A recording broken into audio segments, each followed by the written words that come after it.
and welcome to Sell Me Fire. My name is Chris Exusion. You can find me at Chris Ebom on Twitter.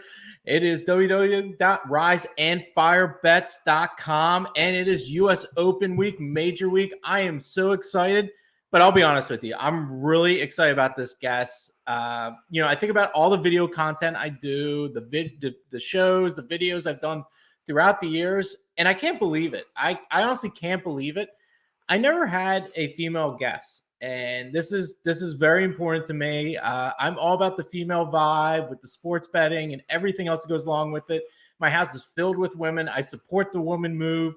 I'm all about it, and she's going to be on my show. She does a lot of good work, especially for the off-season stuff. I know she does, and she's into the golf world. I had to get her on, and she's a Wildcat, and she's going to bear down and sell me some fire, and it is Steph Smalls. And it's the championship round. Steph, what's happening? What's up? I think this is the first time I've ever done a show with a fellow Wildcat. This is awesome. Oh, yeah. Talking golf, my love, which obviously I do a lot of football stuff, but golf has been my thing now, and I'm excited to talk.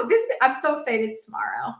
Oh, I know. It's great. It's major week, U.S. Open. It's going to be a difficult course. It's kind of like a mini Super Bowl, so it's like a lot of fun. Great players are here. There's a lot of hype with it, and I always tell people golf is the best sport to bet on heads down. It's absolutely the best. You get great odds. You don't have to lay minus 120, minus 110 with your Giants laying 6.5. We don't have to do any of that. We're going to plus money constantly, Steph. So this is what I'm about. Yes, exactly. You find the value then. You don't have to risk too much. Wifey doesn't get mad. You can bet on barter. You don't want any parts of that. Feelings hurt. That's what golf is about. You can have your favorite guys, bet them every single week, and it doesn't break the bank if you don't have too big of a bankroll. But it's awesome, and obviously U.S. Open, very excited. This course is crazy. I feel like I keep looking at, watching these videos of it, thinking, oh my God, there are going to be a lot of mistakes that happen.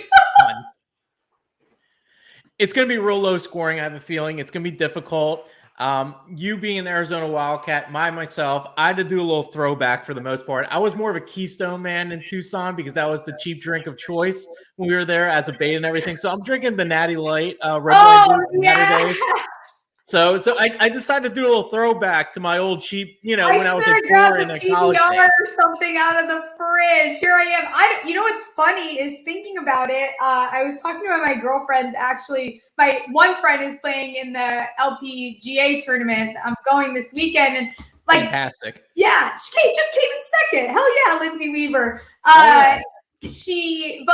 We didn't have White Claw when I was in college. No, there was no White Claw. It was just Vitaly from vodka bottle. It's like if you got a warm chaser, you were lucky. If not, fun stopper off, and it was ready to rock. Absolutely. I know, my frat, we had the Monster, and we would be oh, we have the pop-off with the container, the plastic container with the vodka and everything. We did real classy in my neck of the woods. We were Monster piss shots, whatever they called them. It was we're getting old here, but I'll tell you what, I've been putting bets in left and right, but I need another one from you, Steph. I know you've been locked in this week. I need you to sell me on a play. If it's betting, DFS, anything, I'm full on board. I want to punch a ticket. Sell me some fire here, Steph. What do you got for me? Okay, so I'm going to go off a name I'm not seeing a lot of. Depends how place you want to get. You can get plus money on top 40 or top 20, so however you want to play along with it. Okay. Listen to me. Seamus Power, someone that I have not been as high on him. He didn't qualify last year, but he has very solid odds for a top 50 player in the world, top 10 at the PGA Championship, and T27 at the U.S. Masters, 9th in the PGA Championship, and those were his first two majors that he appeared in. So maybe he just likes a big event. Maybe he's one of those guys that does well under the spotlight.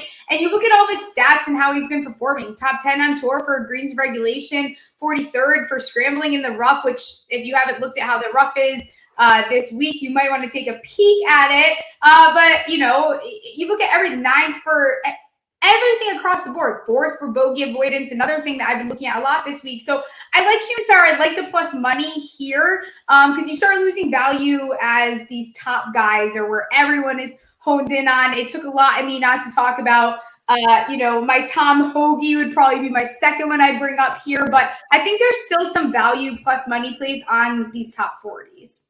Yeah, I mean, I love the top 40 mark this week. Seamus Power, he was kind of like the darling at the beginning of the season. He was red hot, playing amazing, kind of faded off the board a little bit. I think you're working with something here. I can understand where you're coming from. We're getting value.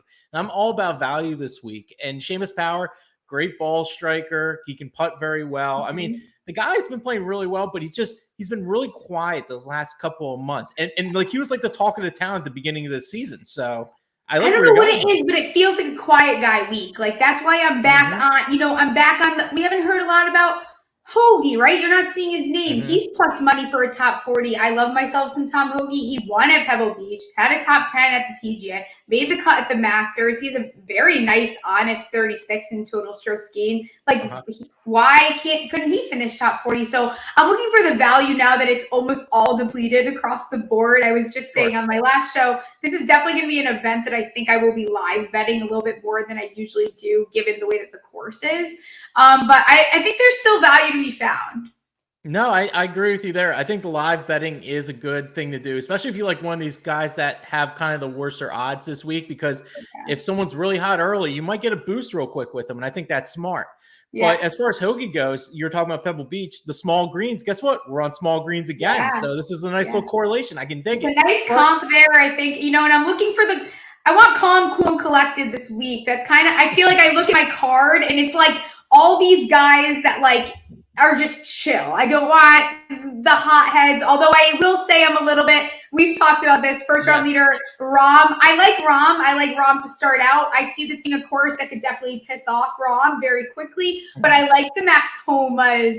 I like the Daniel Bergers. I like the Tony Fee. I like the guys that are a little bit more calm, cool, collected. Neiman, give me those guys who, yes, they are a couple of names that I've said. They're the ones that few mistakes and we see it all crumble. Sometimes they're not that great into the weekend, but they're also the guys that they stay hot and they keep their composure. They play very good golf, and that's what you want across the board. You want guys that are very tactful in the way that they're approaching this, because it's, as much as you could talk about distance all you want, and that's fine, but you want accuracy. You want guys that are smart around the green. So I'm kind of looking for these guys that are just a little bit chiller. I get where you're coming from. And you know what? You just touched up on a little bit. US Open brings out the best of the players. Like, the good players are going to play good here. It's one of the few majors that the best players are going to play well. And that's how the course sets up. And you even talked about Max Homa. I'm going to give myself a shameless plug for riseandfirebets.com with a little cut above DFS. In the 8K range, I love Max Homa. He's one of those guys. And to talk about him, in the last 36 rounds plays, ranks in the top 10 in strokes gained total, ball striking, approach, and putting, and DraftKings scoring. So he is a guy that can play real well. He's been trending in the right direction. I think this is a great spot for him. I think he can about play on any course at this point because he's been that good. Yeah, and he's continued to improve also in his major appearances, and that's something I really like about him. You look at his accuracy, you look at his putter, and that stuff is also very appealing. It's going to depend a lot, of course, with him around the green game and what he's able to do, but he has had continued solid results. He's played very well. I think he's very capable, of winning. You can still, like, even top tens, right? Like, he's someone that I used my FanDuel insurance on, because I think, okay, fine. Like, you don't want to lay the money on just it, but if, you bet him outright, I think I got 45 to 150 to 1, whatever it was. And then you also get that insurance there with top 10. And I think he's very capable of that, has yet to lose strokes on the year. A lot of things to really like about him. And he's proven too, again, with my cool guy vibe, that's what I'm going for this week. Like, being a cool vibe. He can play well, and he plays well at difficult courses, and he's proved that over time. And also, like, when the field is really strong, it doesn't really get to him. That's not something that you see affect his game. So I think as long as he doesn't crumble, like him and Varner give me stress because they always look so good going into the weekend. And then I'm like, you bastards. Like, that's like, this is why I shouldn't bet you. But I think that this is a good weekend for guys that, are very unfazed by certain things, because this course is definitely going to put them to the test. Yeah, and Homa, he already won at the Wells Fargo already. And you talk about the tough course with Genesis. Very difficult at Riviera. So I like that as well. But before we go, What is that one play that you're going to sell me on? What I need that power play. Give me the power play. Oh gosh, what do we do for the power play? Oh my goodness, I feel like I just gave you like all my favorites. You know who I like this week? I don't know if you're. You talk about Seamus Power. Where do you want to play him on a bet? Give me your one bet for Seamus Power, because it seems like you're pretty strong on Seamus Power. Do I sound that way? Now I'm like, crap, I don't really love. You know who I also like? I'll give one more name because I like to spread things out across my card. The info for the people. I can dig it. I want to see your reaction when I say this name. This is me taking over the show because I've been the guest nonstop, and I'm like, I need to be the host now. Keegan Bradley. How do we feel about Keegan Bradley? So this is how I feel about Keegan Bradley personally. He's your guy that's great on approach. He's a guy that he's very accurate off the driver, so you know he's not going to hit that rough as much. The putter blows beyond belief, and Poe is actually super crazy. A lot of undulation. I mean, if you want to look at it one way, everyone's going to be kind of bad, so maybe that might be not a bad pivot. He's a guy that I'm just throwing in DFS lineups. I'm not overly crazy about him. I'm not betting him in the betting market, so that's kind of where I'm at with him. Yeah, that's fair. I don't disagree with that. I think if anything, I would be looking more like top 40 for him. He's not someone that I'm going to like drop the bag on. I think that Tony Finau is another name that comes to mind, but I think if Daniel Berger, I can't stay away from it. I think that if he comes in, I can't. I know, and I never like Daniel Berger. The one week I don't like I get rocked on him constantly. What was that? I get rocked on him constantly. I never win with him. So that's yes, we talk. Oh my gosh, we talked about this. I'm doing it. I did it. I'm done. I have to. And if you want to play it safe, you can. He's someone that you can still get plus money at that top 20. My mind went right to him, and I don't know why. He's coming off a 5th place finish at the Memorial, you know. And I think the USGA setups, like he's performed well. He's like finishing inside the top 10 twice at the US Open. You know, I think the argument for him where people are knocking him is kind of on distance, which is fine. I'm just rolling with it. He feels like a very safe play at top 20, but for me, like, I don't know why he couldn't win this. And I think that, like, plus 420 for top 10, I kind of love it. Well, I mean, the distance on this course is typically shorter for a U.S. Open course. Yeah. So it's not your typical Torrey Pines where it's like a big distance. So those kind of shorter guys could have an opportunity there. But, hey, so, Steph, we're jumping around here, all right? I'm not going to lie, all right? It's been a long day. I need to book one ticket. I need to book one ticket. What am I right? What do you sell the fire? I need some fire here. What do you got for me? God. Anything. I'm going to bet it. It's going to be a name I've already said before. Perfect. Actually, no. You know what? Let's spice it up for you. I will get a little bit hotter. I want to do Neiman, but, you know, we all know I love Neiman. I don't shut up about him. Tony Finau, top 10. Book it. I like it. He's coming off a straw. You know, he returned to his form that I love about Tony Finau. Finishing last, you know, as a runner-up last week, shooting 62 and a 64, I think, on the weekend. He has that tactful short game that you look for. He can hit his greens. He's decent at putting. Might be the thing that knocks him, but he's a solid driver of the ball, and his game is exactly what I'm looking for this week. So I'm going to give you that one. I think Tony Finau, let's book him for a top 10. I like it. Plus 330. Nice value in a market that the value is freaking depleted.